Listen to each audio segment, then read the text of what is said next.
今集又有新推介，不過呢個居屋單位唔算複雜嘅設計，亦都算一個樣樣都齊嘅設計。兩房單位，你係今期抽到啟陽苑，定係匯禧苑，定係裕豐苑，定係映輝苑等等，今期最新公屋戶型就喺呢度啦。睇下呢個環境，呢個戶型380尺左右嘅居屋，究竟揀兩房簡單做法同埋一個精裝做法有咩分別？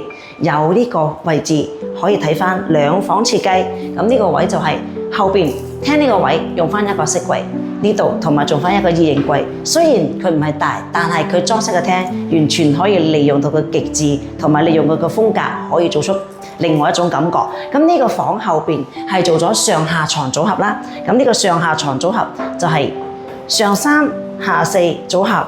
咁呢個位置兩個位都做得好靚，就算有工人姐姐、兩個小朋友或者有人嚟屋企玩嘅，都可以做多一套呢個床啦。咁啊，利用個空間多啲，位置多啲。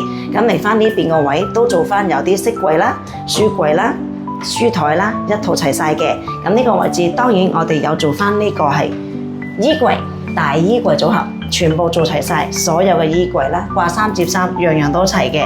咁呢啲房你話大唔大？但係我可以有2張床喎，又有大衣櫃喎。咁呢個房其實好好用嘅。咁如果你中意呢啲做法，可以揾我哋睇翻。咁啊嚟翻隔離房啦，隔離呢個房係大房嚟嘅，大房呢邊係做咗5尺床。呢個5尺床超大嘅 King size 5尺，係咪好正呢？呢個位置，咁呢啲位置呢就會做得大啲，同埋做得靚啲，連床頭連書台，咁呢個空間就拉到盡晒嘅。書台、化妝台同埋化妝櫃同埋衣櫃，全部一套掛衫、摺衫、櫃桶、大鎖，呢啲我哋公司都包含在內，所有五金絕無任何收費嚇。包括呢啲掛鈎同你做翻呢啲掛衫位置啦，翻嚟啦，掛手袋啦，掛外套啦，呢啲位咧全部做好晒俾你嘅。